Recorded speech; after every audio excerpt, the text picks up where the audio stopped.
Yeah, welcome to another episode of Simply Bitcoin live streaming from the beautiful, beautiful freedom country of El Salvador. Today, we're going to make the case as to why $850,000 Bitcoin is inevitable. Why Bitcoin yesterday finally overtook the market cap of silver. Silver had a 4,000 year head start, and within only 16 years, Bitcoin overtook silver. Why? Because Bitcoin is the superior asset and it shows no signs of slowing down whatsoever. I think if this thing reaches 100K by the end of the year, I think we're gonna blast by 200K next year. I think a lot of people still have PTSD from the 2021 bull market that I think was cut short due to the China mining ban. I don't think there's going to be a mining ban this year. In fact, you have, Trump, who's super pro Bitcoin mining. You have the governor of Texas saying he wants to make Texas the Bitcoin mining capital of the world. Could this be potentially the start of the Bitcoin super cycle? We don't know, but everyone's excited. We're on the verge of the bull market year of 2025. Things are getting excited. Guys, you're going to want to stay till the end of the show. We have so much news to unpack today. I'm here with my legendary co-host, Optimus Fields, in the co-host seat, streaming again live from El Salvador, the beautiful volcano in the backgrounds. Guys, you have no idea how difficult it was to get this rolling from a technical perspective, just because we're backlit from the sun. We're competing against the sun with the lights. But Opti, I mean, yesterday's show was so much fun, breaking all-time highs in the show. We reached 89K. We almost touched 90K yesterday. It was absolutely freaking crazy. How you doing, my friend? Well, I am doing wonderful. I have yet to eat a pupusa, so that's the only thing on my bucket list so far. But man, yesterday that is unacceptable, bro. Yesterday we were all like in disbelief. We even us have been around Bitcoin for so long, we're in disbelief just seeing the price of Bitcoin consistently rise. Like the show, I think that by the time the show ended, it was like 84K or something. Like an hour later, it's like 85. And all day we were just sitting here like, it's 86. Like, are you kidding? Wait, 87? What? 88, 89? Like, what is going on here? We are still in disbelief. And I think we're still a little dead inside until 100K. But hey, the price is going to start running. Actually, we got some funny tweets or comments from one of our boys over here. It's like, yeah, my friend was like, hey, I'm not buying 90K Bitcoin. I'm going to wait for a dip. And we're like, this is the dip. It's at 5 today. This is probably the best dip you're going to get. So it's happening, guys. It feels good. Ron Paul meme, it's happening. It's going to be an incredible end of the year. I think 100K is in play by 2024. Who knows? I don't know, man. What do I know? I think so. I'm making the call, and this kind of caught everyone off guard, right? The fact that we ran up the way we did at the speed of which we did. I think it caught a lot of people off guard. So I really believe that by the end of this year, I think we're going to have a great performance by Bitcoin. But anyways, let's get straight into the news, ladies and gentlemen. So first off with this, Bitcoin yesterday, in its historic run up, guys, we almost had a 10K God candle. Do you understand how nuts that is? Look, it was only like 5 years ago or like 7 years ago where the all-time high of Bitcoin was 10K itself. And it took like a decade to get there. The fact that we had that type of price movement in one day is historical. So we were 1K away from the coveted God candle. We were at $9,000. And I actually made a prediction about a week ago or so. And I said that, listen, I think that this is inevitable, that we are going to have some type of God candle in this bull run. We've had what's the opposite of a God candle? I have no clue. I don't think we have a name. A hell candle. A demon candle. So we've had a demon candle already this year when we had that crazy dump, but we haven't had a God candle yet, and we were 1K away from that God candle. Anyways, historic times. So yesterday, as you can see, ladies and gentlemen, Bitcoin overtook the market cap of silver. Silver had a 4,000 year head start. Now, here's the very, very exciting part. I actually got the math wrong in this tweet. It's actually even more bullish than this. Um, Once Bitcoin reaches the next precious metal, which I think is inevitable because Bitcoin is a superior asset. Gold has inflation, believe it or not. Gold also doesn't have absolute scarcity. Gold is also limited by its physical characteristics, meaning it's actually pretty difficult to transport. It's pretty difficult to store, especially in large quantities. This is something that Bitcoin fixes. You can write down a 12 to 24 word seed phrase. You can memorize it in your head. You can stamp it into titanium, and you could take that anywhere around the world. You can send that Bitcoin anywhere around the world for pennies on the dollar. I'm talking about, like, I've seen $1 billion Bitcoin transactions and they pay like $1 fee. Try doing the same with gold. You're going to have to pay for security, the transportation costs. Like, it's going to be expensive. And that allows the centralization of the custody of gold, which inevitably leads to these paper gains, right? Which a lot of people hypothesize is the reason as to why, the price of gold has been suppressed. You can make a case for that. That isn't the case with Bitcoin because it's so easy to take self custody of it. It's so easy to send it. That's the reason that as to why I believe Bitcoin has overtaken the market cap of silver and why it's inevitable that it overtakes the market cap of gold. Now, I redid the math. Once Bitcoin overtakes the market cap of gold, which is roughly about a 10x from here, Bitcoin's current market cap is roughly at 1.7 trillion. The market cap of gold is roughly 17 trillion last time I checked. That's roughly a 10x. That would put the price of Bitcoin at roughly $860,000 per coin. I think it's inevitable. I think you don't stop this train. Silver had a 4,000 year head start. Bitcoin did it in 16 years. I'm not the only one that did this. You guys are a big fan of British Hodl, makes great content on YouTube, also great content on X as well, and also a friend of the show. Hopefully we bring him back on soon. He says, "Goodbye, silver. Bitcoin is worth more. Next is gold." Then here's the key, ladies and gentlemen. This is where things get super effing exciting. Next is gold, then all eyes on the real prize, real estate. Now, why does he say that? He says that because real estate has been used as a store of value. Why? People are trying to escape the ravages of inflation, especially if you are a high net worth individual. Let's say your net worth, is in the couple millions of dollars. If you leave that money in the bank, it's like a melting ice cube. It's constantly losing purchasing power. So here is where real estate comes in. And real estate, it's not that real estate is, it's not that real estate doubled when they printed all that money. All that happened was that it kept up with the money printing, right? So people perceive real estate as this store of value. And you know how fucked up that is, especially if you're a Gen Zer or you're a millennial and you're in the market for a new home. Homes have a monetary premium because people are using homes as a store of value rather than its basic utility, which is just being a home to live in. You shouldn't have to be forced to invest just to maintain your purchasing power.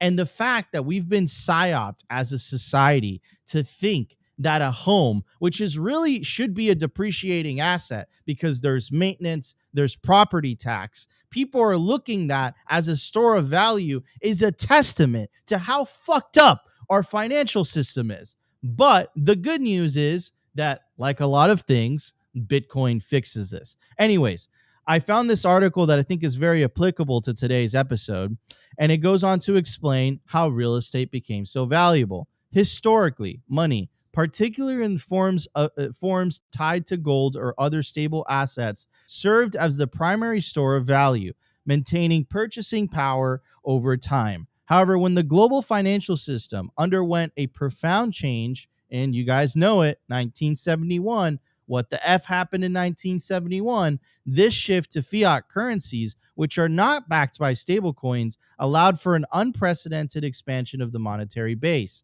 The Nixon shock. The pivotal moment, you guys all know that video when Nixon gets on, the TV and he says, we're going to temporarily suspend the convertibility of dollars to gold, which it was never temporary, and he took us off the gold standard.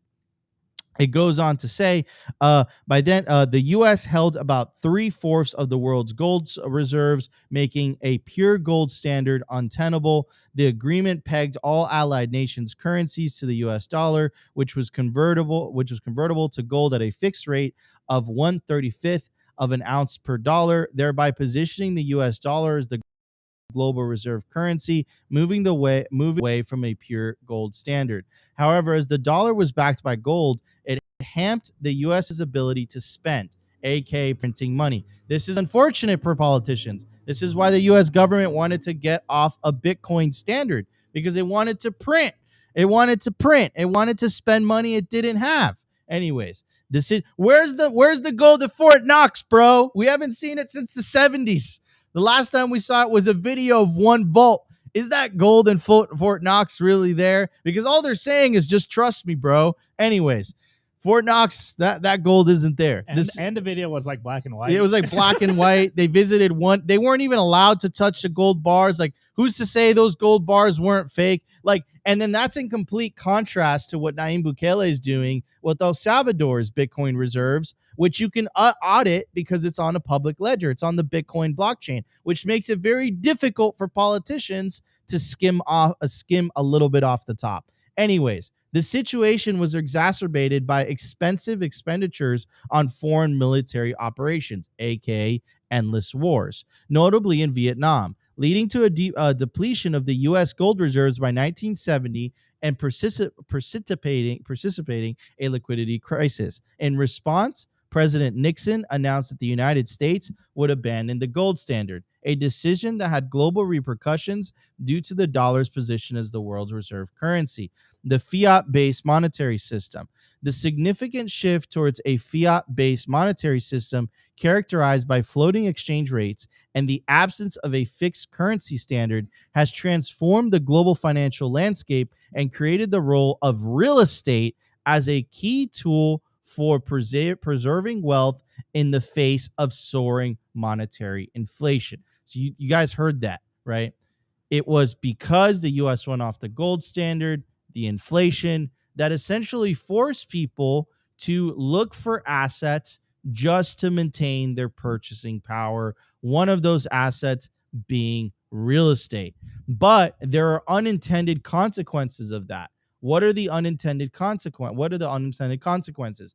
You have institutions like BlackRock. You have foreign individuals that are coming in to big cities and they're just buying these properties just to store their wealth. They're not even using them. They're not even using them for their utility. They're using them as an investment.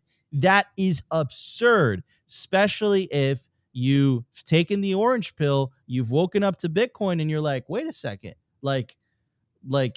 this house is like, I need a house because I need a place to live, but this is utility.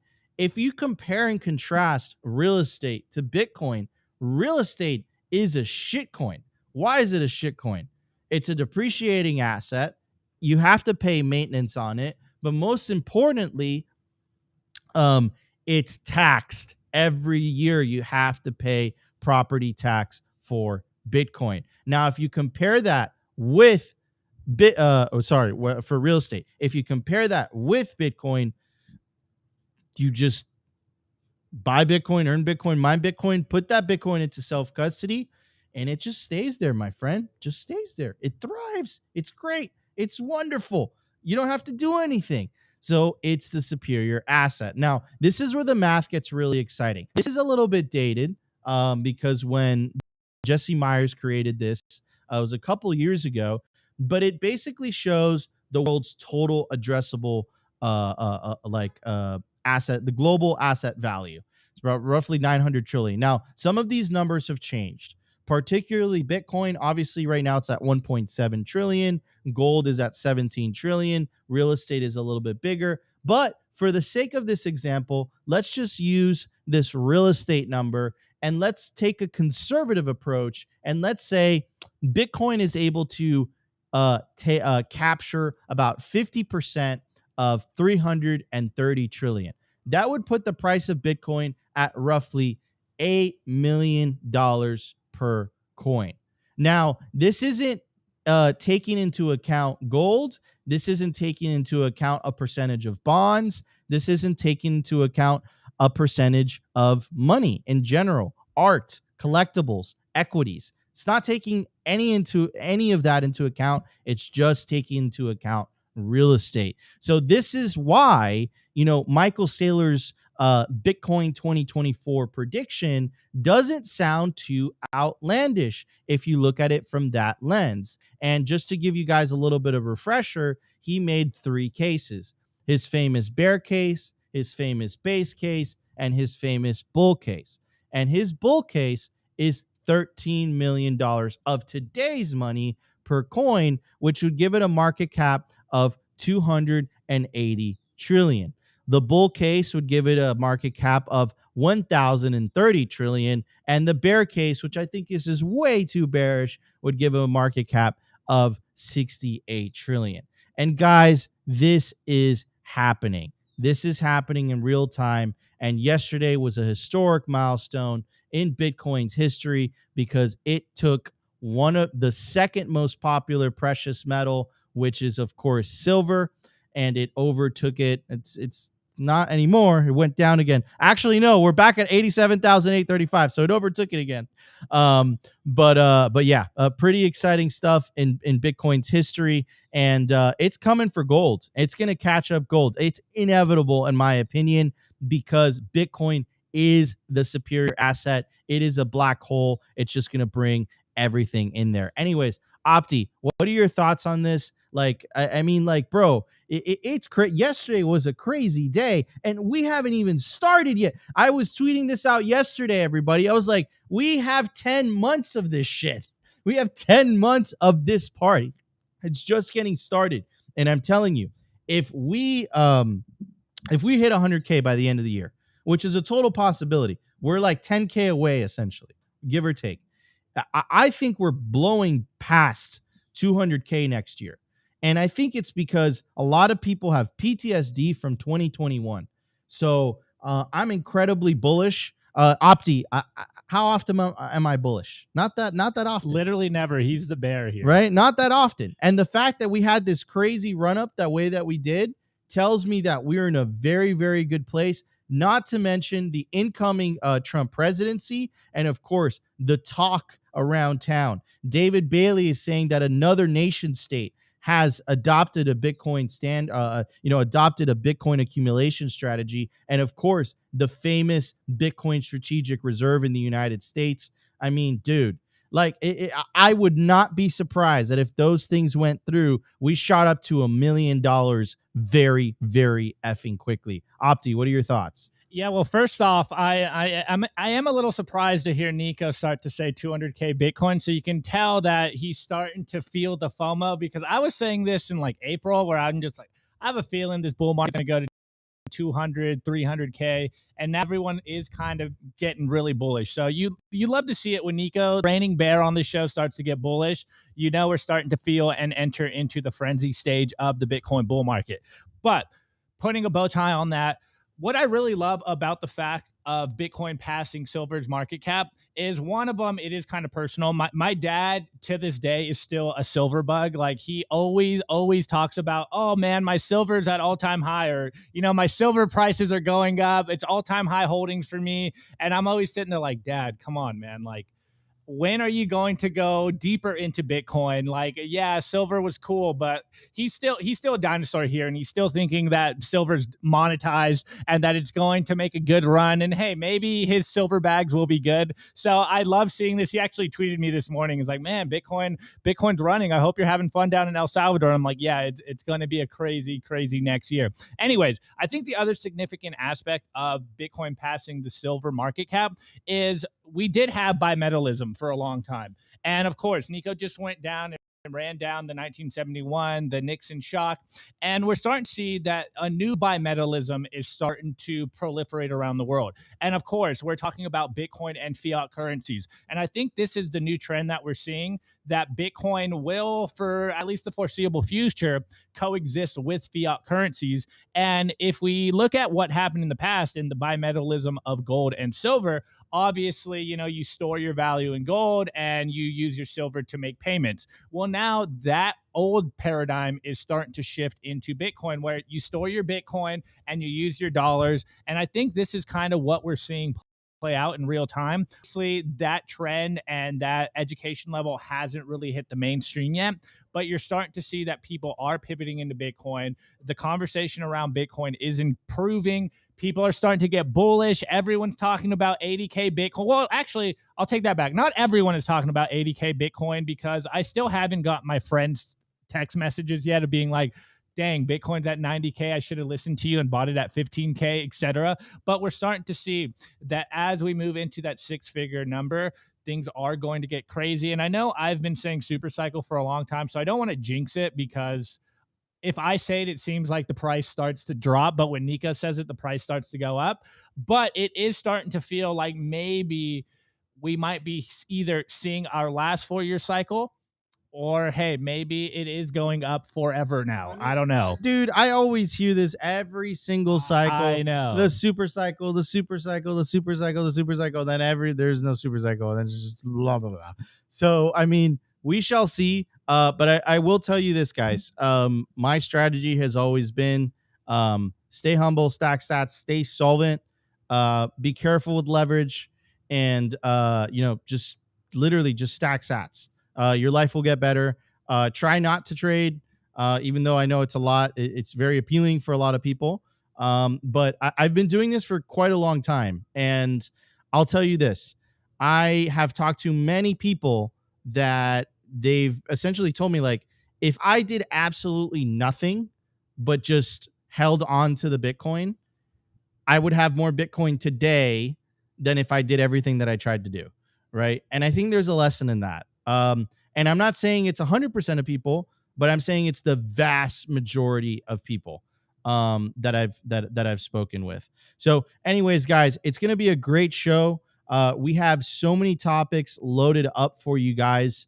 We're going to talk about Nayib Bukele's vindication against the IMF. The same IMF that was telling him that, hey, listen, be careful. Bitcoin is going to cause financial instability in your country, and it's going to cause all this mayhem, and people are going to go broke, and it's going to be terrible. Well, IMF, you guys got it effing wrong, totally wrong. Nayib Bukele completely vindicated. So we're going to cover that, and then also during the numbers segment, Natalie Brunell went on Legacy Media, and she was talking about the American dream. So, guys, stay tuned. It's going to be a great show. And, of course, Opti's got a special surprise for you guys lined up during the culture. Anyways, ladies and gentlemen, let's get to news. We have lots to talk about today. Let's check it out.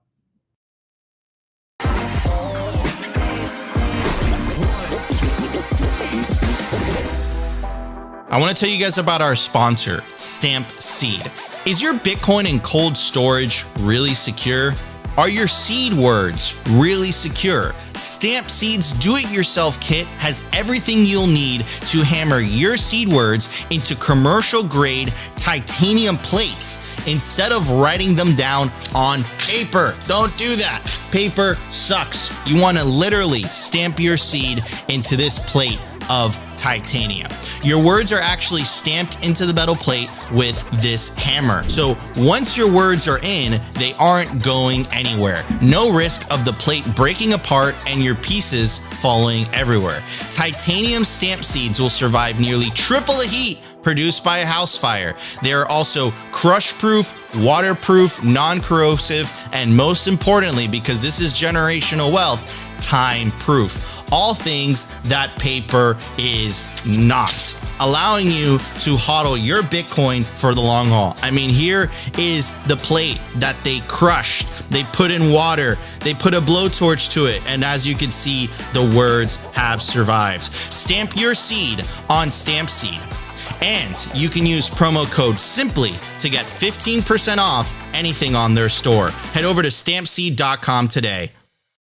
All right, everybody. I totally messed up. I want to give a shout out to our lead sponsor, bitcoinwell.com. Bitcoinwell.com it's a live show, man. We're rolling with the punches. We have to set up the setup, and it's technical, and all these things are going around. So anyways, guys, you have to check out our lead sponsor, Bitcoin Well. Bitcoin Well is the best place to build your automatic self-custody Bitcoin stack. It's the best place to buy Bitcoin in Canada, in the USA. What makes Bitcoin Well different is that it's automatic self-custody. What does that mean? That means that when you buy Bitcoin on Bitcoin Well, as soon as the funds clear, it goes straight to your self-custody Bitcoin wallet address, which perfectly aligns with the Simply Bitcoin ethos of the separation of money and state. To get started, scan the QR code on your screen. Also, if you're a high net worth individual and you want white glove personalized service, check out Bitcoin Well Infinite. They just released, it's like I said, it's a white glove service. So if you're looking to buy over $50,000 worth of Bitcoin or more, you can personally email me at nico@bitcoinwell.com, and I will get you connected with one of the Bitcoin Well representatives. I will personally be in the first meeting with you guys, so you guys are taken care of. The reason that you'd want to check out Bitcoin Well Infinite, what I've a lot of feedback that I got from higher net worth individuals is they're tired of Coinbase. They're tired of the lack of support. They're tired of the fact that they're not dealing with a human being. Bitcoin Well Infinite is the exact opposite. It's a white glove service. You'll always have a number to call. You'll have your personal Bitcoin Well representative anytime you want to buy, sell Bitcoin. And if you have any questions about self-custody, also, when you buy Bitcoin on Bitcoin Well, you earn Bitcoin Well points, and you can redeem those points towards the Bitcoin Wishing Well contest. So we're going to toss a coin into the well, and bada bing, bada boom, scan the QR code, and you have won 500 sats. Every time you toss a coin into the Wishing Well, you always win, but you have an opportunity to win up to 1 million Satoshis. If you use promo code SIMPLYBTC, again, SIMPLYBTC, to sign up to bitcoinwell.com today, you get 3 tosses into the Bitcoin Wishing Well absolutely free. All right, everybody, let's get to the numbers. At the time of recording, the Bitcoin price is back up at $87,510. Block height, 870,000. Flat. Sats per dollar, 1,143. Market cap, 1.73 trillion. Bitcoin priced in gold, 33.9 ounces. Bitcoin versus gold market cap, 9.67%. Percentage issued, 94.19%. Decline from all-time high, negative 2.6%. And the realized monetary inflation, I love this one. Continuing to take fiat currencies to absolute school. We are at 1.23%. Anyways, guys, let's talk about this, right? Let's talk about the American dream. So the American dream is this concept. Me and Opti are first generation Americans, and we immigrated to this country. Opti from Mexico, me from Venezuela. And we were sold on the idea of the American dream. The idea of the American dream is if you work hard enough, if you put a pedal to the metal, if you believe, if you suffer, you struggle, you pay your dues, you're able to live a good life. That means a white picket fence. That means a car. That means dignity, right? To be able to afford housing and raise a family. The American dream is dead on a fiat standard. It's been dead for a long time, especially if you're a Gen Z, you're a millennial. You are now become part of the renter class.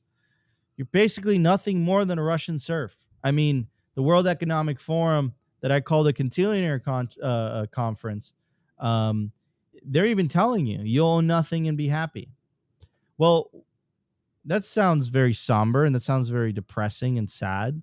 What I got to tell you guys is the American dream isn't dead. You're just using the wrong unit of account.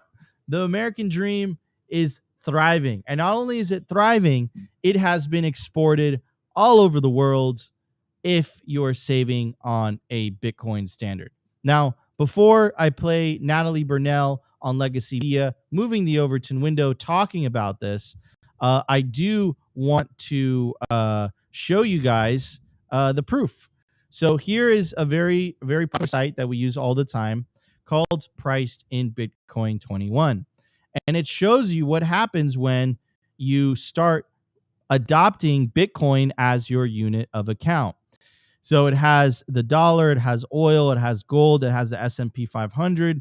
If you've been saving in Bitcoin, oil has gotten 94% cheaper over the last 5 years. If you've been saving in gold, gold has gotten 93% cheaper over the last 5 years.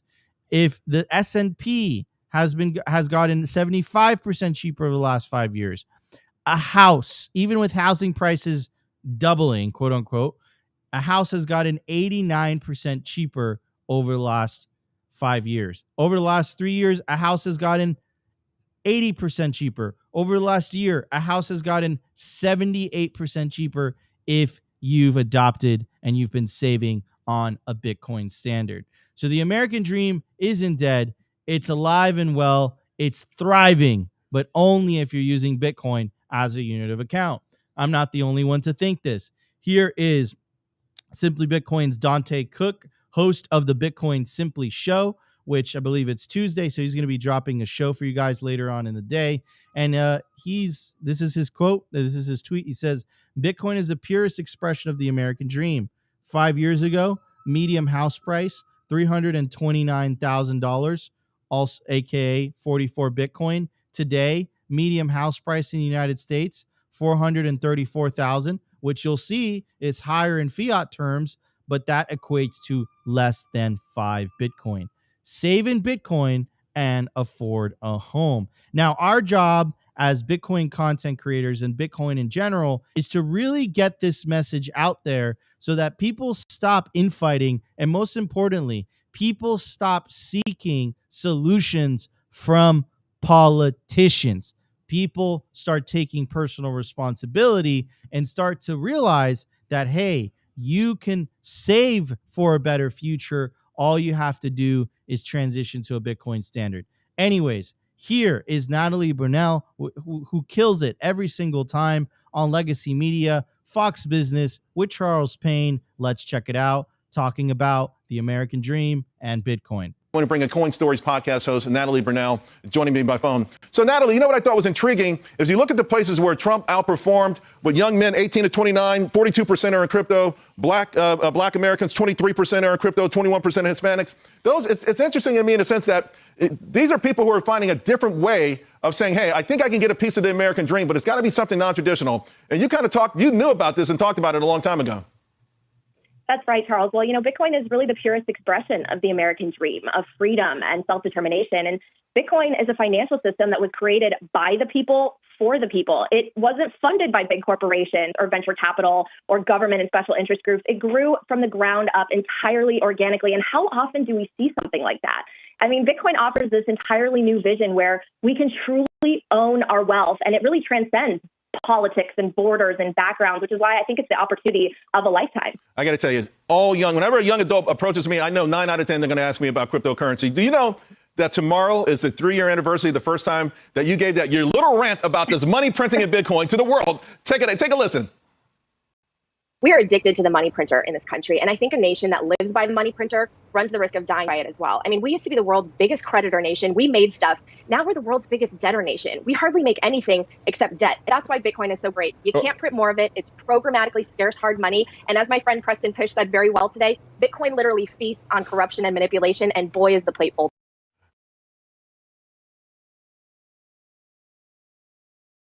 Absolutely, 100%. Natalie Brunell hits the ball out of the park like usual. Forgive me, guys. We are, the internet is a little interesting, so the video is a bit pixelated. We'll make sure to download it into Restream itself, so it's a little bit better next time. But anyways, Opti, I mean, dude, this is something that you've been experiencing. This is something that I've been experiencing. Us running this like Bitcoin bootstrapped media company. And how the wonders that it has done for us as a company, because a portion of our treasury is on a Bitcoin standard. And because of that, the runway just gets bigger and bigger and bigger and bigger and bigger and that gives us peace of mind. We're able to make payroll.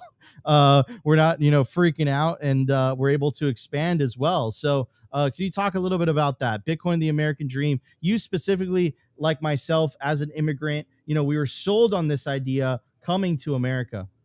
Yeah, 100%. And I mean, look, I still fully believe in the American dream. And we actually had a long conversation about this last night with everyone here at the Airbnb, that the American dream isn't dead if you're on the Bitcoin standard. Yes, it's damn near impossible if you're on the fiat standard because you're on the hamster wheel. It's hard to escape inflation if you're not making, 20% plus gains investing or getting 20% plus raises every year.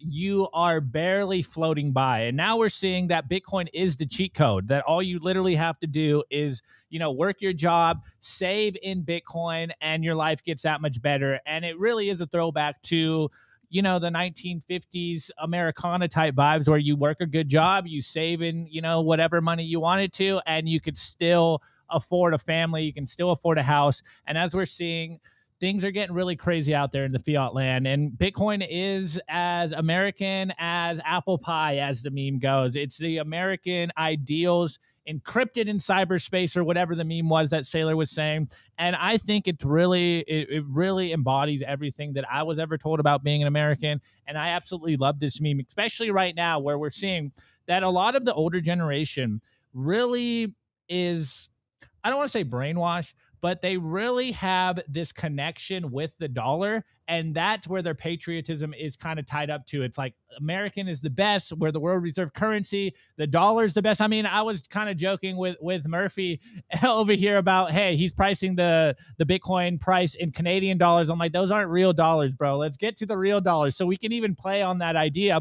But a lot of people's patriotism is wrapped up in the dollar. And us Bitcoiners are like, look, it doesn't have to be this way. You just need to save in a good money. Bitcoin is American. We could argue that Satoshi Nakamoto was Japanese or even from the UK or what have you. But I kind of believe that there was a lot of American idealism coming from Satoshi. And I just can't wait to see more people adopt Bitcoin. Obviously, this is a global phenomenon, and I want everyone to get on the Bitcoin standard, saving in Bitcoin, using Bitcoin. But I love to see that this movement that is Bitcoin is helping people, individuals, escape inflation, live the life that we've always been taught to believe is possible. And it's really super simple. Why are we working for a money that is designed to steal from us when there's a better option? And we do our best to come out here every single day to explain to people it's literally as simple as just saving in Bitcoin, taking Bitcoin into cold storage, making sure your cash flow is going up, and continuing to repeat this process. As we say, stay humble, stack sats. I think we are going to see a new renaissance, not only in America, but anywhere that adopts Bitcoin. And we're seeing this happen in El Salvador. We're in El Salvador. You can see the beautiful volcano.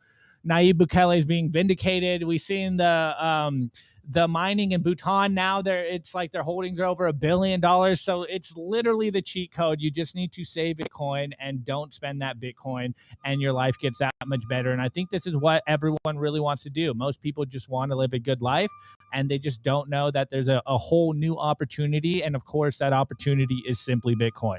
100%. All right, guys, stay tuned because we have an incredible show for you guys lined up. We're going to talk about Nayib Bukele's incredible vindication over the IMF. So stay tuned. We'll be right back. Special shout out to our sponsor, Compass Mining. They make Bitcoin mining accessible to everyone, from beginners to experienced investors. Their turnkey miners gets you online and hashing within 48 hours, making it easier than ever to start your mining journey. Plus, with their active marketplace, you can resell your miner at any time, adding flexibility and value to your investment. Visit their website to access a wealth of resources, learning everything you need to know about Bitcoin mining. Take your first step into the world of Bitcoin mining with confidence. Discover more at compassmining.io. Again, compassmining.io, and see how Compass Mining can power your success.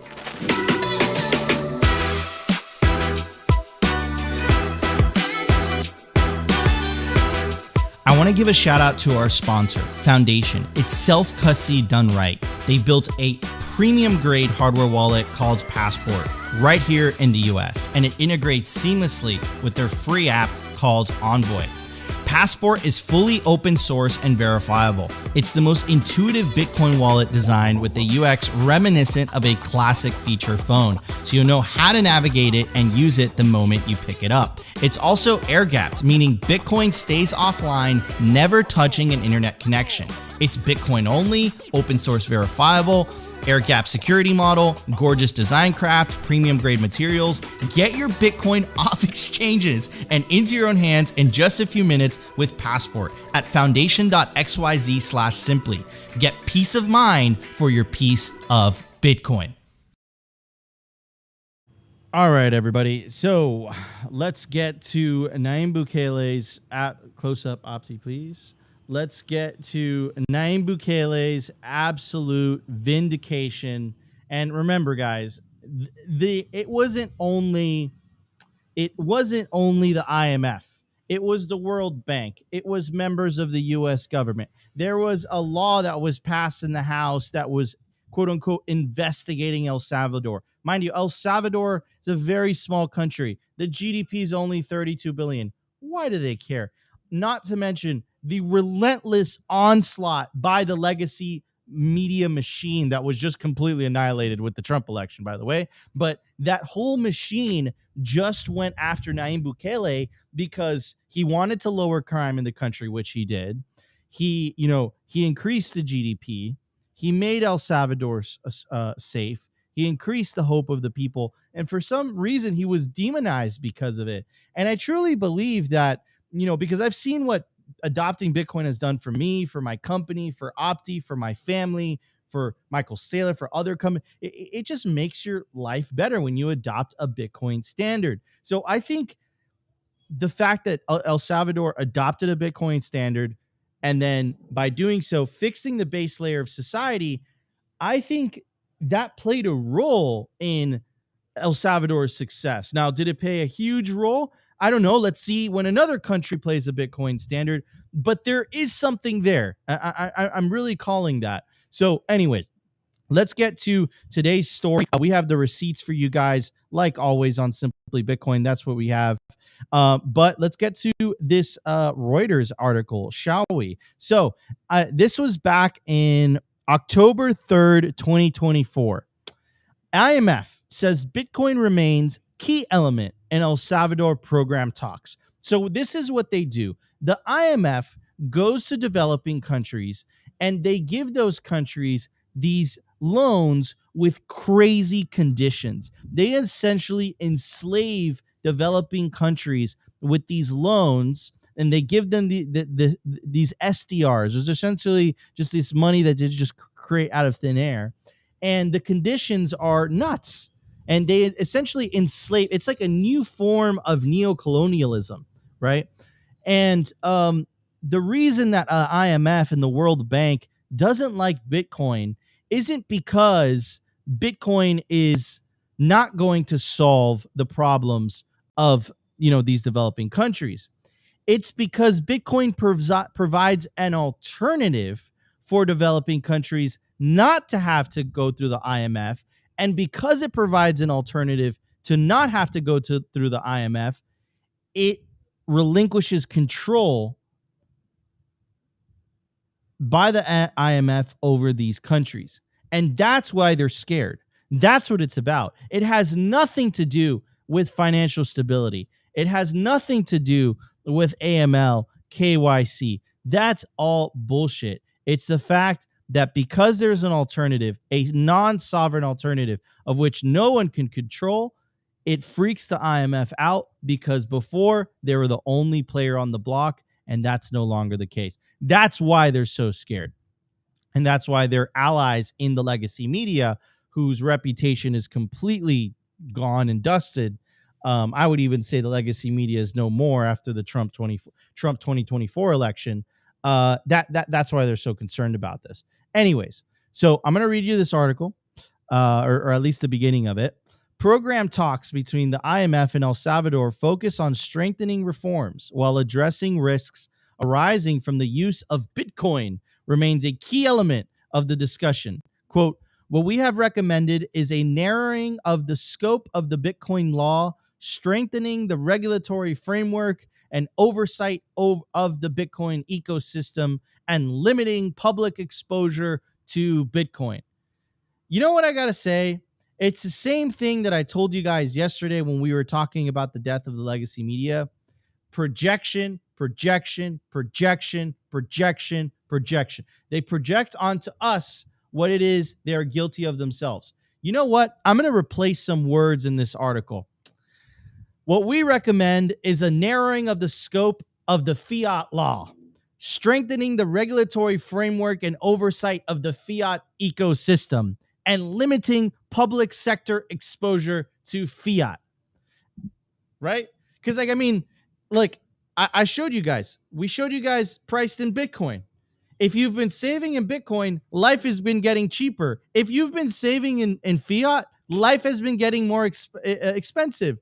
What is more dangerous to the public, fiat or Bitcoin? It's obviously fiat. But if you've built this giant bureaucracy whose job and livelihood depends on the continuation of this system, of course they're not going to tell you that. Of course they're going to tell you the exact opposite. But the beautiful thing about number go up and the beautiful thing about Bitcoin is that it exposes incentives. So they dropped this article October 3rd, 2024. And shortly after, very, very poetically, Nayib Bukele says, "I told you so." And why did he say "I told you so"? Well, El Salvador now owns $500 million worth of Bitcoin. Bitcoin country is winning. And by the way, he's doubled. He started buying one Bitcoin every day since Bitcoin bottomed at $16,000. So he's doubled his country's Bitcoin reserves. He made the reserve public so that everyone could audit what El Salvador's Bitcoin reserves are, unlike the United States gold reserves. So again, the IMF, basically any country that is criticizing El Salvador, you are projecting onto El Salvador what it is you know you are guilty of themselves, what you are guilty of yourself. Shame on you. And until you make your reserves public, until you match the standards that have been set by El Salvador, I don't want to hear about it. Because you know what? They always tell us that, hey, you need the IMF. They always tell us that, hey, you need to, go in this certain direction. Nayib Bukele didn't listen. Nayib Bukele went in there. He cleaned up one of the most dangerous countries in South America in record time. The GDP is exploding. Tourism is exploding. Hope in people is coming back. I mean, isn't that the whole point of government?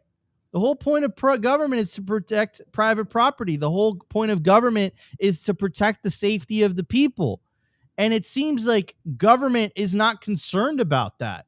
Government is more concerned about these crazy, social programs, top-down control programs. I would say it's about control. Government is more concerned about keeping control over their populace rather than actually providing the value of which we're paying for as taxpayers. And that is a complete injustice. And this is the last thing I'll say before I hand it off to Opti. When the IMF said El Salvador adopting Bitcoin would lead to financial stability.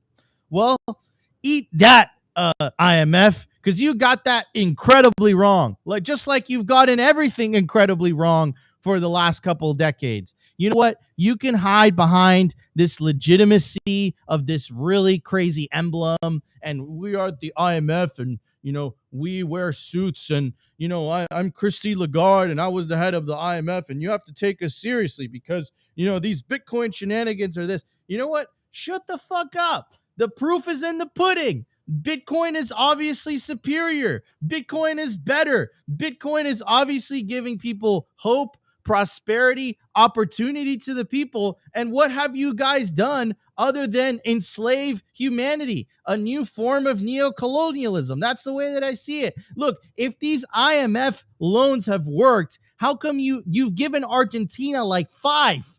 or 6. And they still went through hyperinflation multiple times. You've done this to other developing countries in Africa. You've done this to other developing countries in South America, and it still hasn't worked. So maybe it's time to try something new. And like, do I think it's a coincidence that the first country that really tried something new and adopted a Bitcoin standard is not only succeeding, but flourishing? No, I don't think it's a coincidence, because I know what Bitcoin's done to my life. I know what Bitcoin's done to Opti's life. I know what Bitcoin's done to my company. I know what Bitcoin's done to Michael Saylor's company. Do you think it's a coincidence that the first company that adopted a Bitcoin standard is outperforming the rest of the S&P 500? No, this is Bitcoin. Bitcoin is a cheat code. Anyways, Opti, I feel a little bit passionate today, feel a little bit riled up, but I mean, this is absolute vindication by Nayib Bukele from the monetary demons, and we're just going to continue to win. I mean, Trump's speech just keeps going on in my head. We're going to win so hard, you guys are going to get tired of winning. Was he talking about Bitcoin when he was saying that? Opti. Love it. Yeah, I mean, look, we've been covering this all year, actually for years now, about the attacks from not only the IMF, but of course the corporate press. And it really all boils down to one thing, especially now that Nayib Bukele has been vindicated. Remember, El Salvador's country has a GDP of 32 billion. Their Bitcoin holdings are, north of 500 million now. Like, that's a significant portion of their wealth in Bitcoin, and it's only going to increase. They're still stacking 1 Bitcoin a day. And we've been saying this for a while, and I think it's becoming truer and truer every single day as El Salvador does succeed, that the IMF, of course, let's not ignore the fact that they use mafia tactics on countries out here, get them in debt and be like, we're here for your protection. And yet they do the exact opposite. They pretty much extract resources. Now, we're seeing that what we're seeing from the IMF and corporate press in general is that this freak out has, I think, only one real reason, is they don't want other people to follow the lead of Nayib Bukele in El Salvador. And of course, they don't want the Bitcoin standard to expand to other countries, because then they lose their power with these IMF loans. And this is why you're seeing them go all in on these attacks. I mean, Nico, you mentioned it in that tweet. We found it super hilarious at some point this year when they were saying like, oh, El Salvador is going to be in financial trouble, and they've never been better in their existence. And it, of course, is due in part because of their Bitcoin strategy. And now we're seeing that it's undeniable out there that you need to have a Bitcoin strategy. You don't need to take these loans. I mean, unless they do something like take the loans and stack Bitcoin, then maybe that'll pay itself off. Maybe that'll be a good move. I'm pretty sure that's a condition. It's literally a condition. But hey, a boy can hope. But it's absolutely incredible, especially here. We're in El Salvador today. It's been super cool to come down to El Salvador. The Bitcoin price is pumping. Of course, Nayib Bukele goes on Twitter, I told you so. We're starting to get into the point where us Bitcoiners are going to have to do our best to stay humble, because there is going to be a lot of I told you so's coming up, especially on a personal level, telling your family, like, I told you so, you should still buy Bitcoin. We're seeing Nayib Bukele do this on a global scale, a bigger scale than most of us would do in our personal lives. But yeah, it's sweet victory, and it feels really good to be a Bitcoiner today. Obviously, next year it's going to feel even better if the price goes to where we believe it's going to be. But with that being said, and this is going to kind of tail into what I'm going to cover on the culture today, you are going to see an increase from these institutions attacking Bitcoin strategies, attacking El Salvador as the price goes up, attacking Bitcoiners in general, which is kind of what I'm going to cover in the culture. So it is, while it's one of these victory laps, I think it's very important for us to keep our heads on a swivel and understand where the attacks are going to come. At first, they attacked us for being, financial illiterate, psychopaths or whatever. And now they're going to attack us for winning too hard. So we see the trend. Obviously, kudos to Nayib Bukele and the nation of El Salvador. And it feels so good, especially, El Salvador.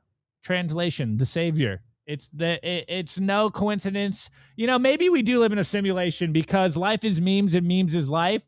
And the first country to adopt Bitcoin is literally called the savior. And it's just proven to the world that Bitcoin is your personal savior on a financial level. Absolutely. All right, everybody.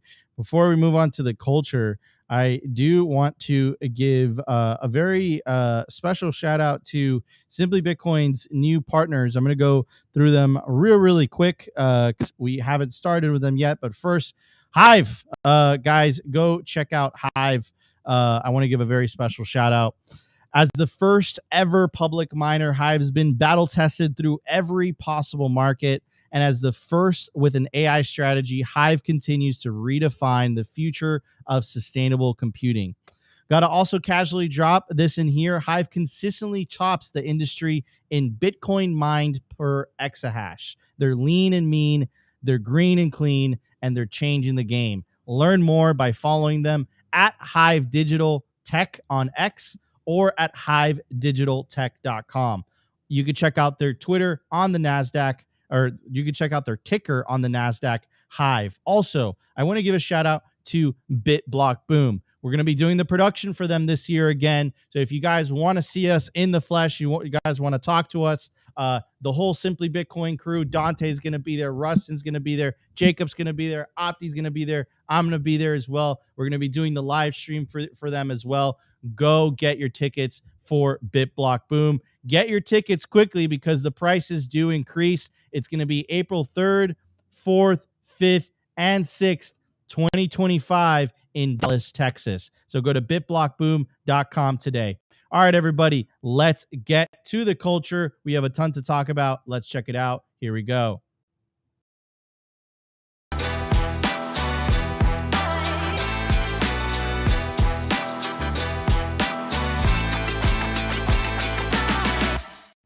All right, everybody, I do want to give a shout out to our sponsor, the Orange Pull app. Stack friends who stack sats. Join the 13,629 Bitcoiners that are currently on the app. The Orange Pull app is the Bitcoin social layer. To get started, scan the QR code or check the link in the video description. That will take you directly to the Orange Pull app website where you can download the app on the App Store on iOS or Google Android. Anyways, so the Orange Pull app allows you to send messages to fellow Bitcoiners that are near you. So let's say you're traveling, you're in town perhaps you're in El Salvador for adopting Bitcoin that's coming up this Friday and Saturday. You download the Orange Pill app and it gives you the ability to send messages to Bitcoiners that are near you geographically so that you can connect with them. Build up that Bitcoiner Rolodex. Stack friends who stack sats.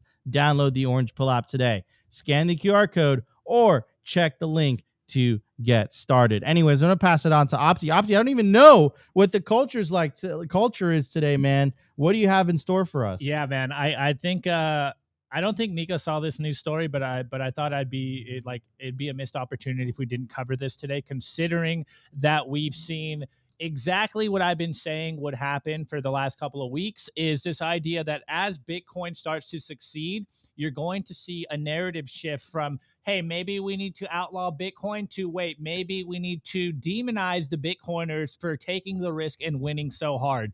And on this note, this is really touching on the ECB paper that was dropped, was it like a month ago?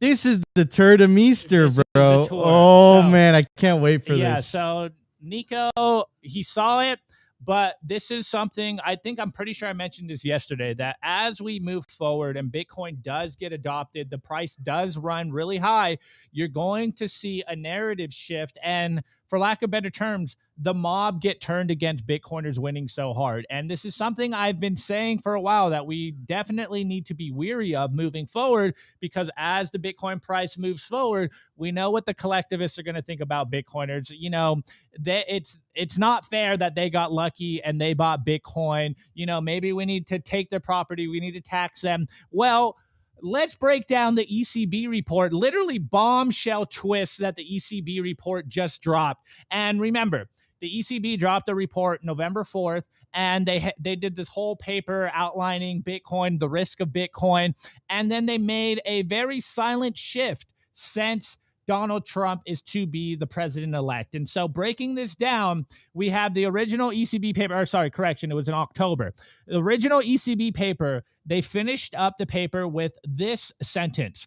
In any case, current non-holders should realize that they have compelling reasons to oppose Bitcoin and advocate for legislation against it, aiming to prevent Bitcoin prices from rising or to see Bitcoin disappear altogether. Latecomers and non-holders and their political representatives should emphasize that the idea of Bitcoin as an investment relies on redistribution at their expense. Failing to do so could skew election results in favor of politicians who advocate pro-Bitcoin policies, implying wealth redistribution and fueling the division of society. Now, Trump got elected, or is to be, he's the president-elect right now. He's going to get in office in about a month or so. And they switched up the ending of their paper very silently from that last sentence to this. In any case, current non-holders should realize that they have reasons to worry about Bitcoin and legislations favoring it. Latecomers and non-holders and their political representatives should emphasize that the idea of Bitcoin as an investment relies on redistribution at their expense. Failing to do so could skew election results in favor of politicians who advocate pro-Bitcoin policies, fueling the division of society. Now, we've talked about this constantly on the show, this idea that the fiat apocalypse, all the fiat controllers, the Cantillon insiders, they've been blaming Bitcoin for the problems of fiat currencies and the fact that they're debasing their currencies. And instead of taking responsibility, they're like, look, those Bitcoiners are to blame. And now that we're seeing Bitcoin as a movement start to, embed themselves with politicians and politics landing on our door, we all saw the huge crypto pack or Bitcoin pack that David Bailey and Bitcoin Magazine pushed. You could argue we did semi-influence this year's election. Now they silently changed their writing to, wait, let's not talk about what was it? Let's not just hope for Bitcoin to disappear. You have reasons to oppose Bitcoin and advocate for legislation against Bitcoin adoption, to now you should worry about advocating for pro-Bitcoin legislation. So we're seeing that this is happening in real time, where us winning, the Bitcoin price running past six figures, and Bitcoin adoption starting to take place, that we are starting to become demonized and saying, oh, wait, it was not the problem of opposing Bitcoin. Now you got to worry about pro-Bitcoin legislation, because that's the real problem here. Not the fact that they are debasing our currency, that we're all getting broker, that we're stuck on the rat race and there's no escape from the fiat apocalypse. And you're trying to find an alternative with Bitcoin. It's like, no, the real problem here is advocating for Bitcoin. So again, you're starting to see the groundwork being laid to demonize Bitcoiners. And I've been saying this for a long time, that as Bitcoin succeeds, the powers that be, the corporate press, the anti-Bitcoin, Elizabeth, anti-crypto army out there is going to roll themselves out and basically say, hey, Bitcoin is winning too hard. We have to do something about this. We have to slow down Bitcoin adoption. And we've been talking about this on the show for a long time, that if you read between the lines in between the writing, you're seeing that the powers that be are actively trying to slow down Bitcoin adoption. Of course, this is the ECB. This is in Europe. Us in America, you can just see the writing on the wall that eventually this will come and be exported into America. And of course, everywhere else that wants to maintain their fiat chokehold on us. But it is very interesting that we're seeing the narrative shift so quickly and silently that, hey, it's not enough to oppose Bitcoin. You got to be very, very concerned about pro-Bitcoin legislation. And we all know where this will eventually end if we don't get ahead of it and say, like, no, I am not for this. I am actively against this. They're probably not only going to talk about taxing your Bitcoin, but maybe outright stealing and taking your property, which is, of course, Bitcoin. So I find it very interesting that we're already here. I think we're ahead of schedule on what I was seeing, but the next 5 to 10 years isn't going to be all rosy of us just winning, getting richer. We have to be very, very concerned, keep our heads on a swivel, that the Bitcoin network doesn't get silently co-opted. Of course, we've seen the Operation Choke Point 2.0 and what they've tried to do there. Now we're seeing the narrative shift towards demonizing Bitcoiners. They've tried it in the past. We know it's not going away, but I find it very interesting that the ECB just silently changed the last sentence on Bitcoin ever since Trump came in and is like, yeah, we're pro Bitcoin. So now, again, this kind of does relate to what we saw from the IMF, obviously demonizing Nayib Bukele. And we're starting to see this narrative continue everywhere. So guys, winning is awesome. We continue to win. Bitcoin's going to continue to win, but we have to be very concerned out here and push back against these narratives that we're the bad guys for taking the risk, saving in Bitcoin, putting our hard-earned wealth in Bitcoin, and of course, profiting off on top of it. And it's not a redistribution. Well, it depends who the redistribution people are. Obviously, the ECB paper is saying that we're basically redistributing wealth from the lower and middle classes, when in reality, we're just defunding the Cantillon insiders, defunding the Great Leviathan. So very interesting stuff that we're seeing develop. But Nico,